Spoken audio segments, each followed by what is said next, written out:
Bueno, también otra cuestión es recordar Bish Umeya, demostrativos, ¿no? Cómo trabaja, cómo funciona el demostrativo. Bueno, Bashutian, bueno, en este caso el demostrativo para referirse a algo sin mencionar el nombre específico, ¿no? Por ejemplo, yo estoy cerca de un libro y yo puedo decir lela, ¿no? O sea, no, en vez de que yo diga libro, ¿no? Digo lela, o si estoy algo alejado, digo lelo, ¿no? Bueno, en lengua maya entonces hay dos pronombres demostrativos, ¿no? Uno, pero algo muy importante es que depende de la distancia entre la cosa, ¿no? O el evento en este caso que se va a mencionar y la persona que lo menciona, ¿no? O sea, por ejemplo, como les dije, ¿no? Si me acerco al libro, ¿no? Entonces hay una forma. Si me alejo del libro, por ejemplo, hay otra forma. Vamos a ver. Macalmaco, ¿cuáles son? En singular, lela. Y, bueno, aquí podemos ver el ejemplo, ¿no? La señora está cerca del libro, ¿no? Y diría este, ¿no? Que puede ser este, esta o esto, ¿no? Se emplea para las cosas que están cerca de o junto a la persona que habla, ¿no? Como estamos aquí, ¿no? Den de cuenta que ella está señalando el libro y lo tiene cerca. Este. También lo podemos usar en plural, ¿no?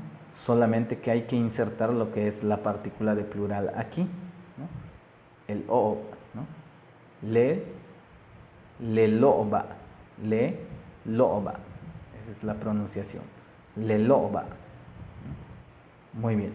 Aquí tenemos entonces un ejemplo, ¿no? Cuando está cerca, estos, cuando incluso lo puedo tocar, ¿no? Y tenemos en este caso estos, estas, ¿no? Se emplea para las cosas que están cerca de o junto a la persona que habla. Entonces, esa es la función del leloba. Bueno, también lo importante es ver la terminación, ¿no? Aquí, cuando está cerca, la terminación es a, ¿no? Aquí lo podemos ver. Siguiente. Bueno, la otra forma es lelo, ¿no? En ese caso, ese, como lo podemos ver en el ejemplo, ¿no? El objeto que señalamos no está a nuestro alcance. Y en ese caso tenemos ese, esa, eso, ¿no? Y se emplea para las cosas que están lejos de la persona que habla o relativamente lejos, no está a nuestro alcance. Bueno, también lo podemos utilizar en plural, ¿no? Y tenemos la forma le lobo, ¿no? El o se inserta en medio, ¿no? Le lobo. Y la terminación, ¿no? Importante, se me estaba escapando, es o, ¿no?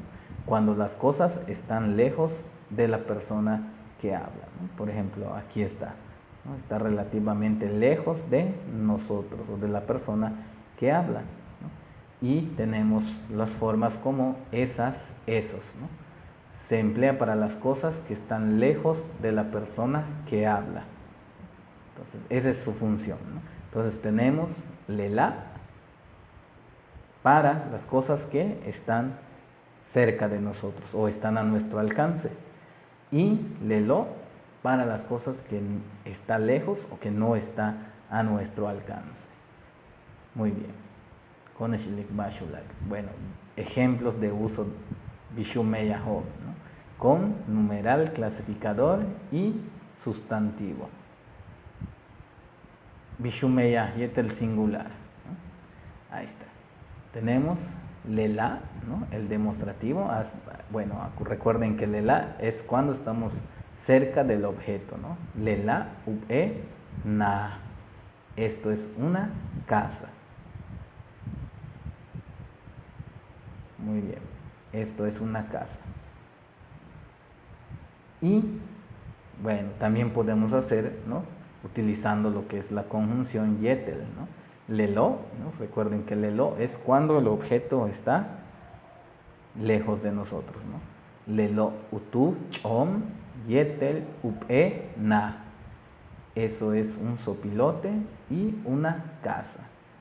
Entonces así podemos ir haciendo nuestras frases con el demostrativo, ¿no? El numeral, el clasificador, los sustantivos, la conjunción yeter, ¿no? A ver, koneshlik, bashulak, ya. Bueno, en la forma plural, ¿no? Leloba, oshtul, telob. Estos son 3 gallos, ¿no? Entonces, recordemos que leloba es cuando estamos cerca. Oshtul, telob.